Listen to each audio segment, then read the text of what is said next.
is not every day you get to interview one of the greatest to ever play the guitar. His name is Alex. He plays for a band called Testament. How's it going? Thank you for joining us. Oh, thanks, George. Yeah, too kind, but I appreciate the intro. And doing good. How are you?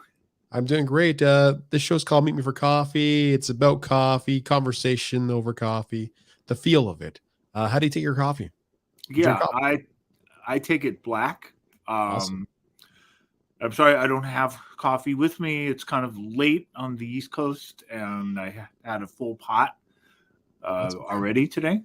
But yeah, I take it black, and my favorite coffee is Pete's Coffee, which is from the West Coast. Luckily, you can get it on the East Coast now. You can get it in certain stores, and that Yeah, was it's what cool. I made. Yeah. Well, I drink my coffee black as well, so I'm happy that I get to bond with you over that at least. Yeah, I don't understand the whole drowning it and milk and sugar and stuff like that. Yeah. Well, that's true. I know Ozzy Osbourne, he likes to take his coffee black, but he just chugs it back in one shot. So people think he's crazy, but I think he's kind of a genius in the same fact too. Yeah, So, he's a little of both. Yeah. have you ever met Ozzy before? I have. I've shared a stage with him. Wow. What's he like? Uh, he's a lot like on the TV show. he's he's kind of out there, but he's very he is smart. I think he's smarter than he lets on. Yeah, A little more with it than he lets on. I fully agree with you. Playing on so many stages, being sponsored or endorsed by guitar companies, I've always been curious to know when you are sponsored. I believe you're sponsored right now by is it Godin and Yeah, ESP? that's actually a Godin right here. Yeah, Nice Canadian folks up yeah, there. makes me feel good. I'm Yeah. from around Toronto, Ontario here, so Oh, cool. Yeah, um, they're one of the they're one of the best. I think one of the best companies. they got some So nice sounding guitars. yeah, and I use them for some of my instrumental music. I have a whole instrumental side that I'm actually quite busy with. Wow. Sometimes I'm busier with that, but obviously the metal thing gets more attention. So for the metal stuff and also some of the instrumental stuff, I'll use ESP, and I have a signature ESP guitar. Now, when they get you on a sponsorship deal, are you supposed to? Do you make an agreement that you'll exclusively play their guitars, or how does that work? Well, they understand with me that's not going to happen. Okay. I have a number of guitars. I don't know if you can see over here, but there's Wow. there's like a whole collection, and there are I have vintage ones. I have I have different musical situations. I'll use different guitars. I've picked up this great Stratocaster last year, a replica of an early '60s one that I'm using on a bunch of stuff, and I have a couple a couple Gibsons that are among my favorite guitars. But there's an understanding. So ESP's been very understanding about that. They know that I will use their guitars when I can. When I use a different guitar too, it's going to be either like a classic guitar, like a classic Gibson or Fender, or Godin, which makes guitars that like ESP doesn't make. These hollow body guitars that are best for jazz guitar situations. ESP doesn't really have any guitars like that, so they're understanding about it. If I were to play, say, a direct competitor like Dean or Ibanez or Fernandez, yeah, then I would understand. That would be a little annoying, and that wouldn't be fair, and there'd be no reason for that. You know what I mean? Because that's a currently made guitar, big manufacturer. Been around about as long. Like those types of companies, I'm not going to play. Absolutely. I mean, you got to But respect. You got to respect that that rivalry and stuff like that. But the Godin guitar, like we've Yeah, the played Godin's different. Godin makes punk music. music with it too, right up here. We rock music and everything. It sounds fantastic. Yeah, and they make all types of guitars now, but the ones that I play are generally not like anything ESP makes. Yeah. So you And I got also almost sponsor your sound, right? So yeah, it's part of my sound. And for my trio, which is like the main vehicle where I use those guitars, it's perfect. The Godin is perfect. I also do some acoustic music, and for acoustic music, I play Taylor guitars, and they sponsor me, and it's great. I mean, I'm lucky to be at this point in my career where I don't really have to prove myself anymore, and all these companies they're very understanding. They're like, you use our product when you can. That's great, but there's no pressure, and it's been a very cool situation. it's super cool because I was reading that you joined Legacy at the age of 15. So you had been in high school, and That's right. so this ended up being Testament. Mhm. Not bit down, a few years later after that, right? Yeah. So how did you meet up with everyone in the original Legacy band? It was interesting because there was a movement happening in the San Francisco Bay Area at that time. Really fast, almost punk influenced heavy metal. And it was partially a rebellion against Southern California, because Southern California was getting all the attention, right? You had glam hard rock, you had Motley Crue, and pretty soon you'd have all these other bands that would sort of follow in the footsteps of Motley Crue. And the heavy bands a couple of them were from Southern California, like Slayer, for example, and Metallica when they first started. And briefly, Metallica moved to the San Francisco Bay Area. They weren't actually, it wasn't that long between the time they moved and the time they really started blowing up. And they've been blowing up ever since. But Slayer, too, they did their first shows in the San Francisco Bay Area, and they were just embraced in a way that they weren't in Southern California. So this whole movement was in the San Francisco Bay Area, and there were a lot of local bands that were playing this type of music, and some of them would support these visiting bands. So Slayer started coming to the Bay Area regularly, and one of their support bands was a band called Exodus, and that was the band that had been started by Kirk Hammett. Now, obviously, he went on to replace Dave Mustaine in Metallica, and but Exodus was his band, so they had a lot of notoriety because of the Metallica connection. And then so Exodus supported Slayer, and then this other band called Legacy supported Slayer. And I started hearing about them. And I would go to these shows, and for some reason I missed the shows when Legacy played, but people were telling me about them. They're like, oh, I think, we think this is going to be like the next band, like to kind of follow in the footsteps of Exodus. So they supported Exodus, they supported Slayer. Megadeth's first show was also in the San Francisco Bay Area. And anyway, so I kept hearing about this band. This was like the support band.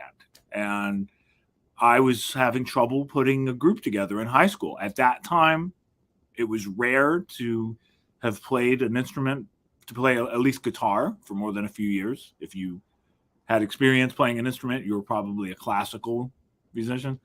In the 1980s, people didn't play as early as they did. Now you can go on YouTube and you see kids that are like advanced, playing very advanced stuff. But it wasn't like that back then. And it was very hard to find people to play with. And I said, I should find an existing band. And it had crossed my mind. A band like that band that is doing all these support shows that my friends keep telling me about. And sure enough, I heard the guitar player left the band. They were looking for a guitar player. My friends told me, you should go try out for this band or go meet them at least. And that was how the whole thing started. That's incredible. And at that point, when you heard the guitar player was leaving, did you go stand in front of the mirror and say, could I be the next guy in line? Or did you just go and audition for him? And then the rest is history. Like how long till they told you were in the band? It was pretty quick. You know, I met them. I went to their rehearsal studio.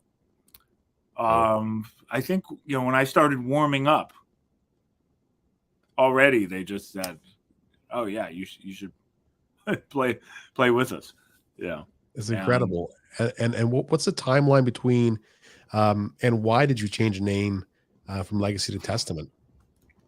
That was probably, gosh, yeah, I think I first met them just as I was about to turn 16. Yeah, it's kind of crazy. Cool. Late 1985. So, I don't think our first show was until early in the new year of 1986. But it's kind of crazy how quickly things happen. So during 1986, we do several shows. By 1980, oh, you know what? No, I'm sorry. I think, yeah, it was late 1984 when I met them, and I was still in school. So I did my first gigs with them in 85. So in 85, we're playing all these gigs. And do you remember your first gig, the way you felt? Yeah, very much. Oh, I was terrified. It was at a now legendary place called Ruthie's Inn, but it was kind of a dive, and but now it's legendary because everybody just played there. And at one time, it was sort of the C-list club, right? There were these other venues. Keystone Berkeley was the one I always wanted to play, and I used to get into shows there as a kid. I had an older brother who played bass, played there a few times, and but then that venue closed down, and Ruthie's Inn kind of became the place to play. So Slayer ended up playing there. The first time they played, it was the Keystone. The next time, it was Ruthie's Inn, and then Megadeth's first show, Ruthie's Inn. So that was the place, and that was where I did my first show. And I just remember it was just so exciting. It was like a roller coaster ride. And we did several more that year.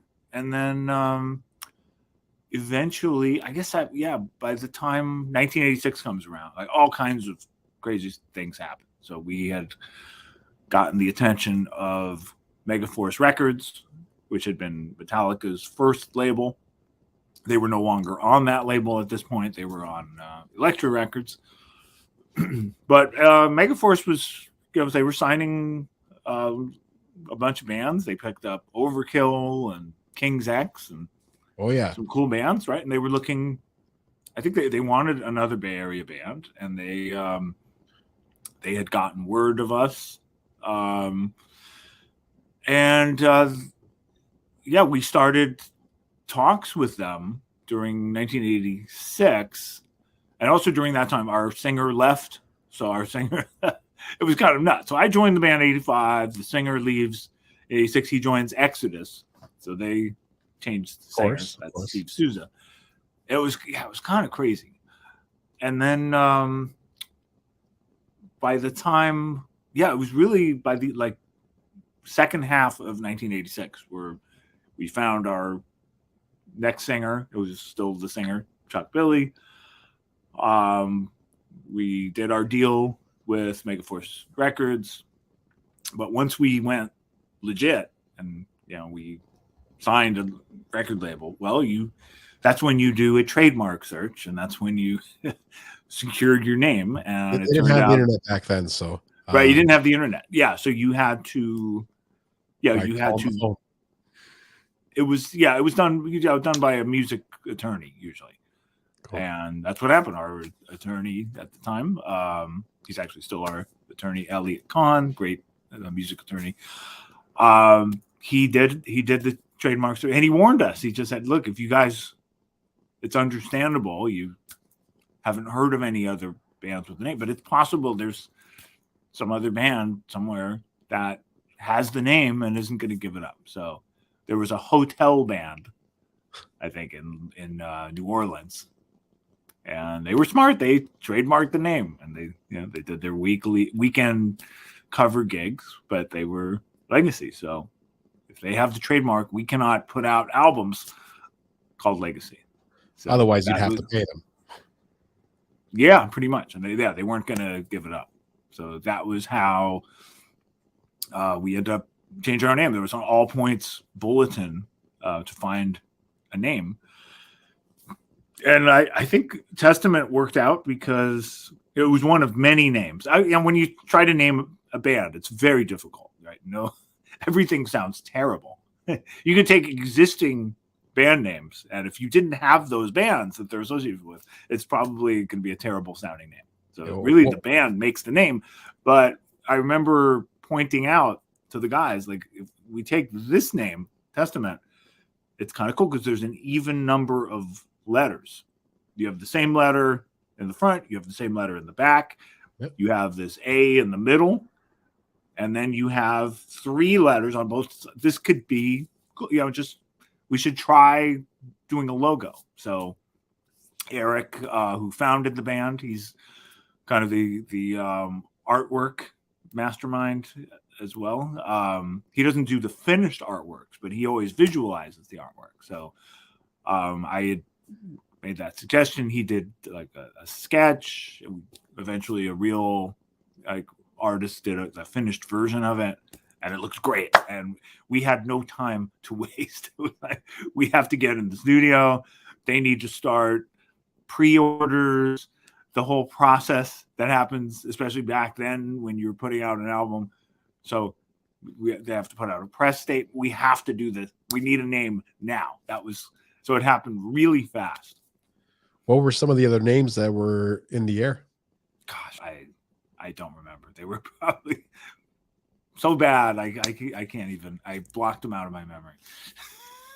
So somewhere there's you in your mind just trying to dust off what I'm trying to ask you, right? I mean, it's such a long time ago, and you've had so many great experiences. Let's talk about an experience that you've had that has being on the road as long as you've been on the road. Is there a way at some point in time when you're touring, you hear about bands, they just don't get along after being on the road for such a long time? Is that a relevant experience for you? Like, is there tension that builds up being on the same bus, the same stage every day, night and day? Absolutely. Absolutely.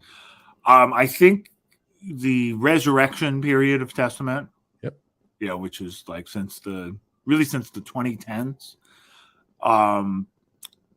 there's been an understanding of that and much more respect for people's space. So it's the experience of being in the band, the last decade or so is very different than it was that first wave. And the first wave of the band, it was like a VH1 documentary, behind the music. It's just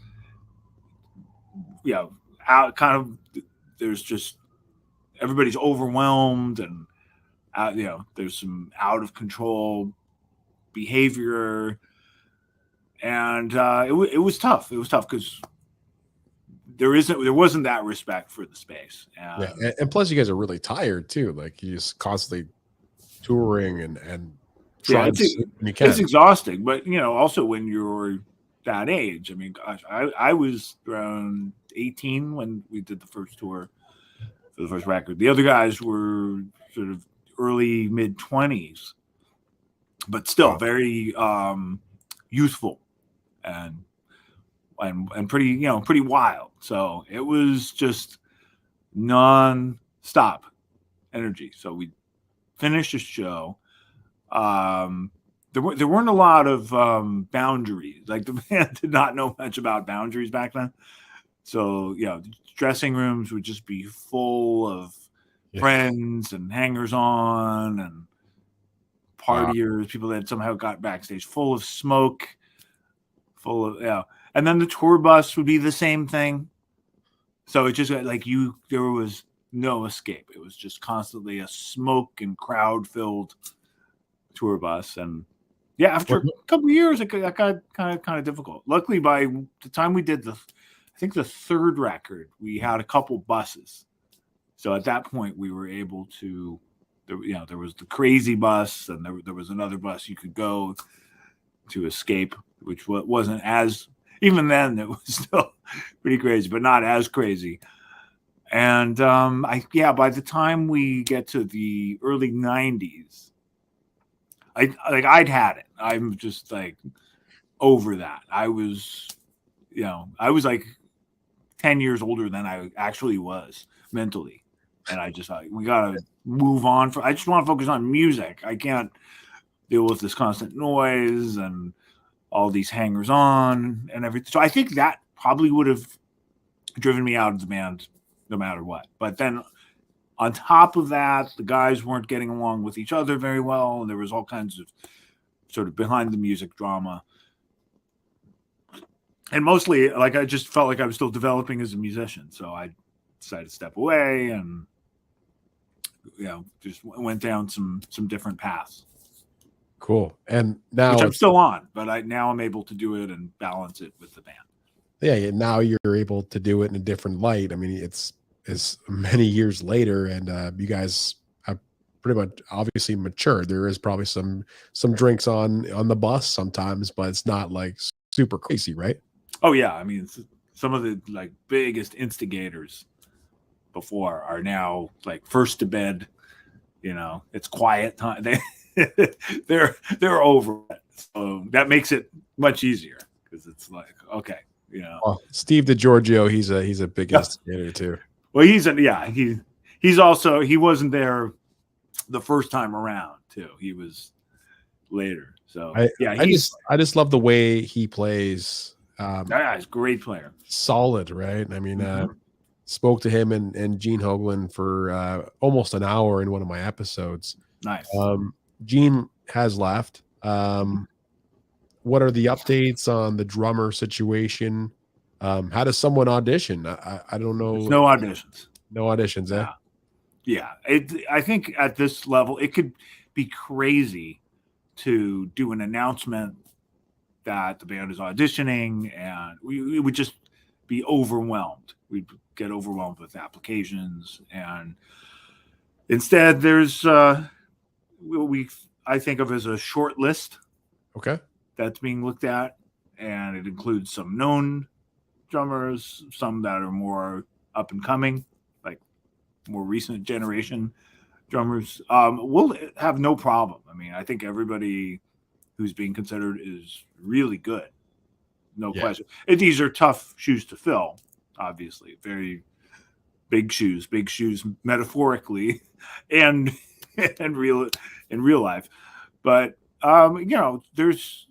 there are some great drummers out there. And I just think among the several that are being considered, I think it's probably going to be one of them. And of course, I've gotten messages from several drummers myself or friends or bandmates of drummers like, hey man, if you guys are looking, check this guy out. And I'm just telling everybody, well, there's the short list. If it doesn't end up being anybody from the short list, then we'll see. But we have to decide soon because there's could be a tour not that far away. So. Oh man, and you'd have to get them in there and gel with you guys. So although it won't bring a guy in that is at that level you guys are at, it shouldn't be hard, right? It's, it'll take a few times just to get it all rolling, right?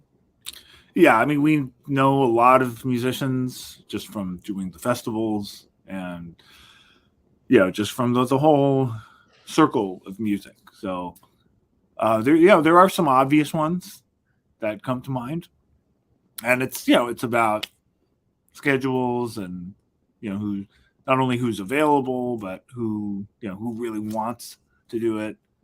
Yeah. And then I, beyond I would that, ask you who's on that list, but you probably won't tell me because I'm not at liberty, and it'll become a headline. yeah, and that would be just a big thing for the show, and they'll probably make it somebody put that person in that place is not actually going to be there. So yeah, what I say gets surveilled. Yeah, absolutely. And so I don't want no accidental headlines. They can say, sure, there's a small group of drummers being considered, but yeah, if I drop any names, then there's going to be all this excitement, and then it's going to be around some person that it may not be that person, and then it's just a bunch of clickbait. So yeah, absolutely.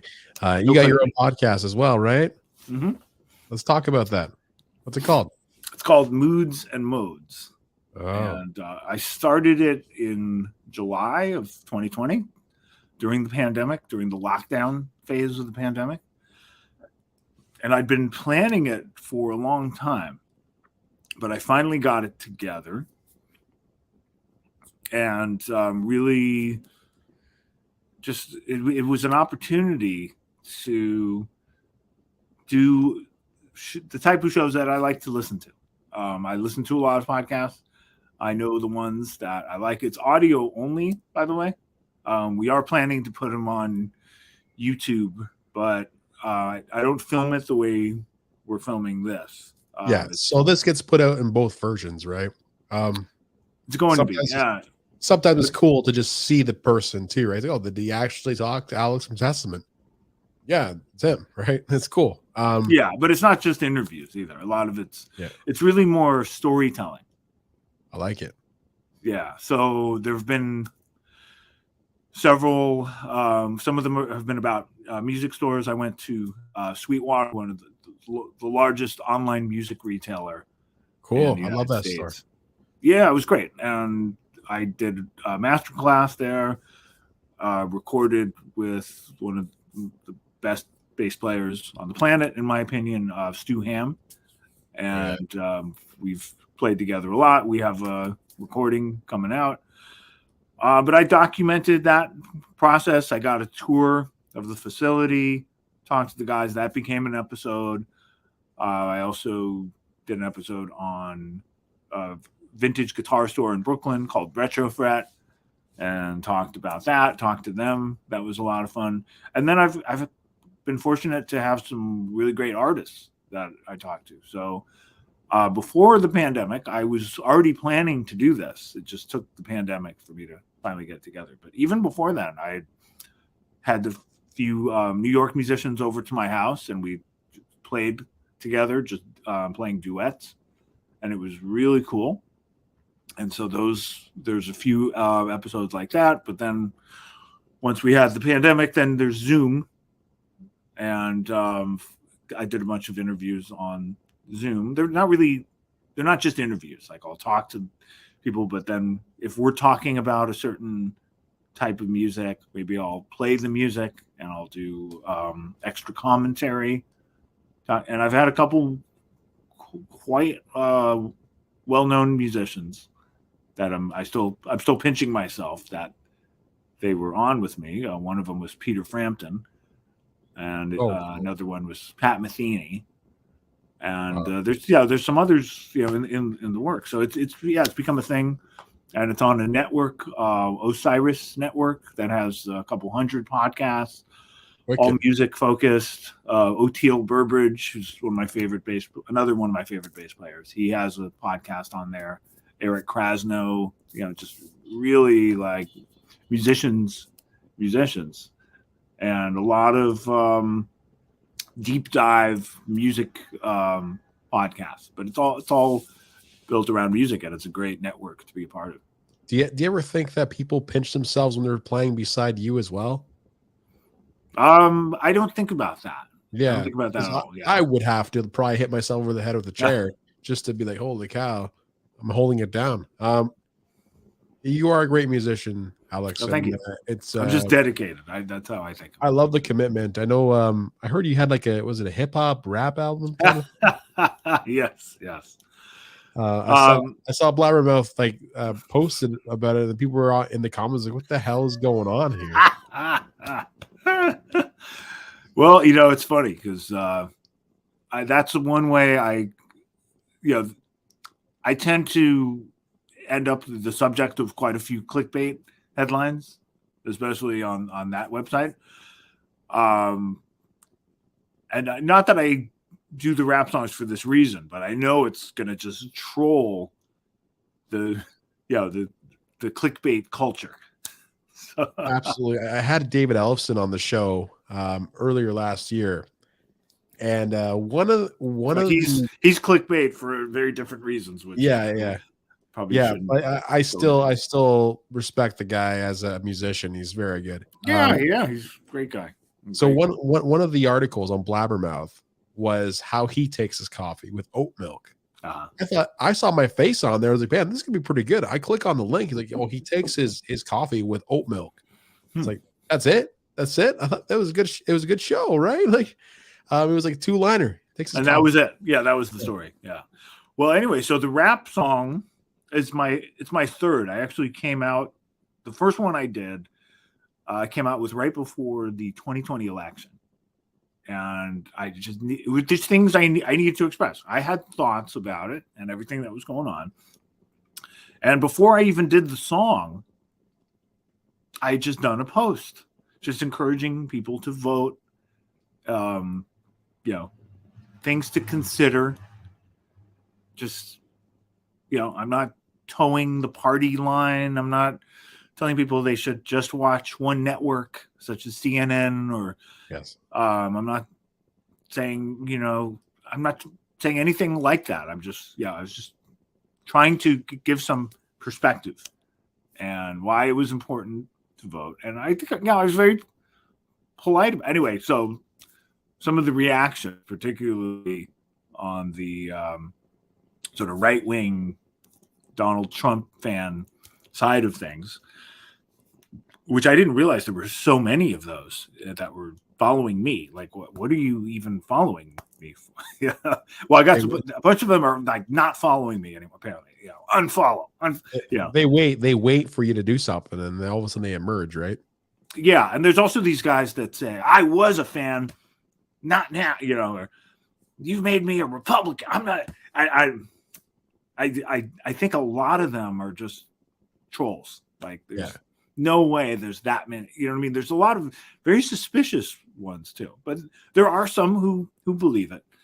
And anyway, I got so many of these reactions from this rather polite post that I did about the election. So in response to that, I said, okay, instead of writing back to all these people and just commenting and just getting into these multiple back and forths, which would take up more time and energy than I have, I thought, what is a way for me to say what I want to say in a way that they're all going to hear it, they're all going to pay attention?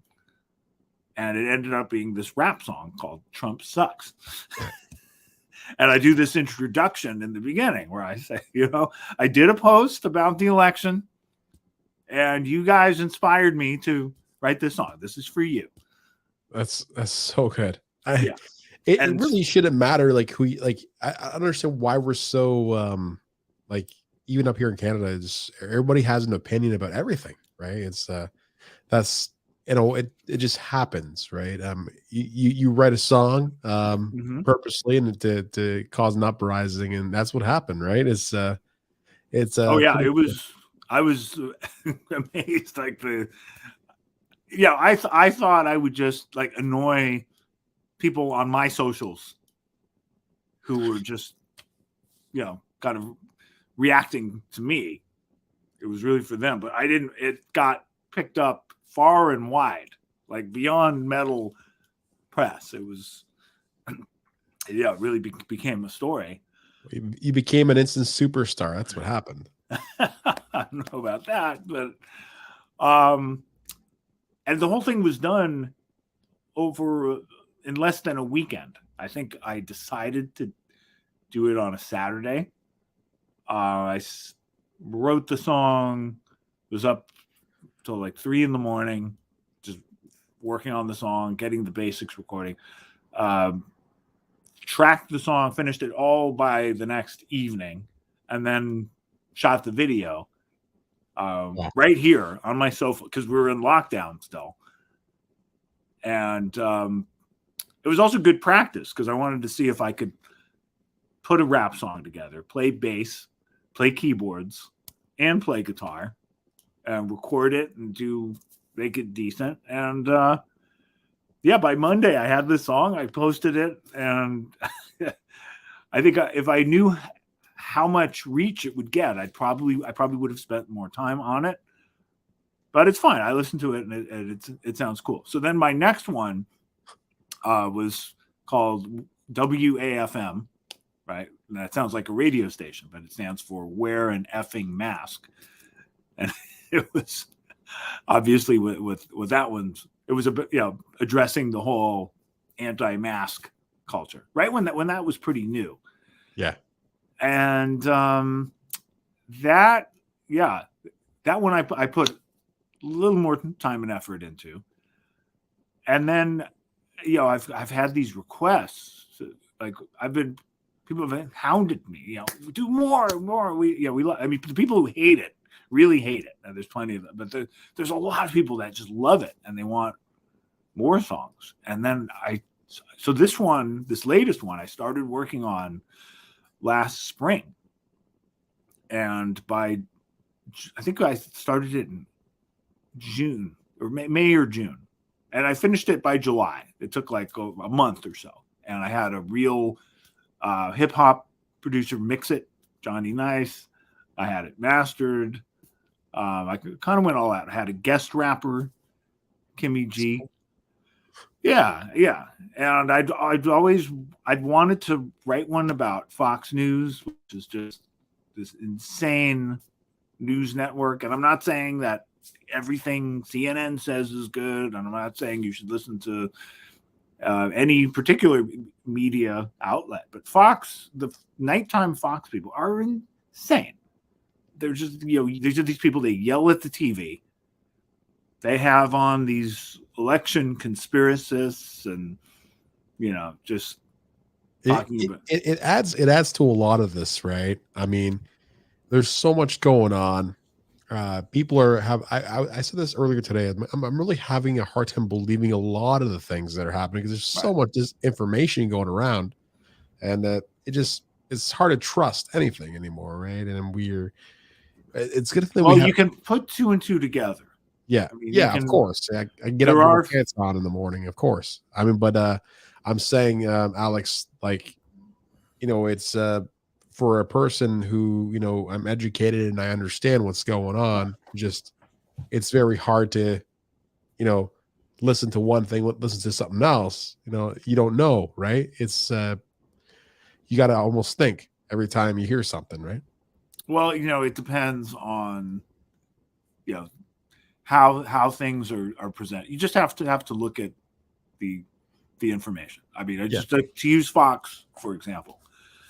I remember when Obama was president in the early 2010s, and he had said he was open to meeting with to go to the North Korean leader, Kim Jong-un.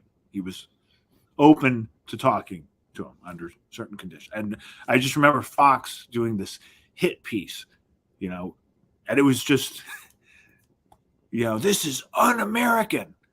He would talk to Kim Jong-un, face our biggest enemy. He's not our, they went crazy, like yelling at the TV. This is the most unpatriotic, un-American. Who does he think he is? And then a few years later, Trump decides to go to Korea and talk to Kim Jong-un. I remember Sean Hannity, the same guy that was like yelling at the TV about him. Leadership. Now that's real leadership. He's talking, you know what I mean? And there's just so many examples of this where, okay, if the politician they don't like does something, they're yelling at the TV. The same politician or the same thing is done by the guy they're backing. It's great. Everything he does is great. You know what I mean?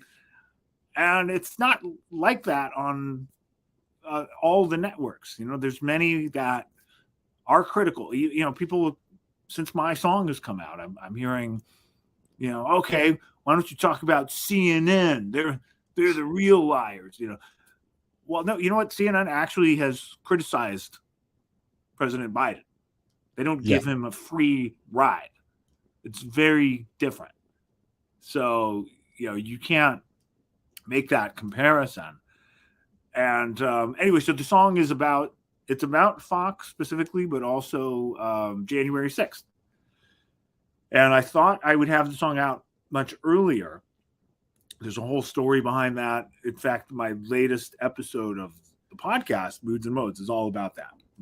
The making of the song, the making of the video, why it took so long. I had a quote by Frank Zappa, who's a big influence on these songs. These songs are as inspired by Frank Zappa as they are by Run DMC. It may be even more so.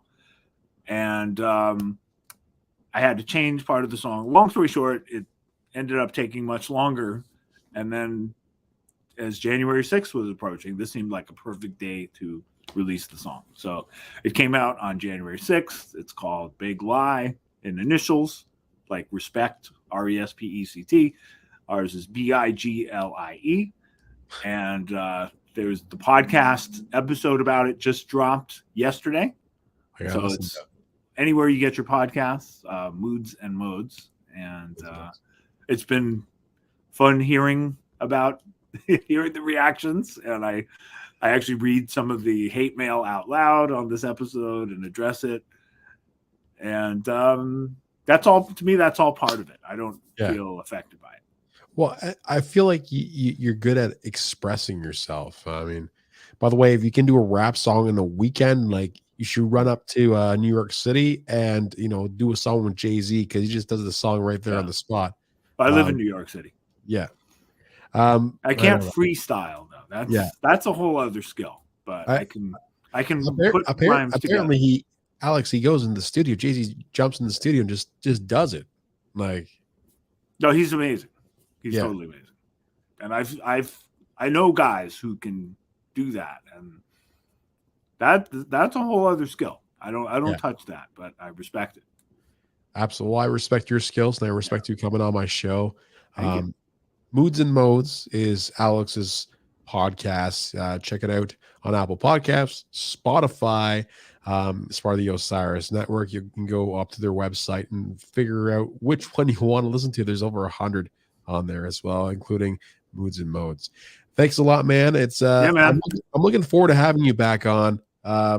Hopefully we'll do it live. If you guys ever come to Toronto, do an estimate, Joe, I'd love to meet you. I'd love to, you know, talk to you and hear more about your experiences. Thanks, man. It'll be a pleasure. In normal times, I get to Toronto at least a couple times a year. Awesome. In fact, we did a show for Banger TV a couple of years right before the pandemic. Shredders of Metal, it was called. It was a lot of fun. And I'm a big fan of Toronto. So hope to come back soon. And we'll meet up next time. Awesome. Thank you. Yeah.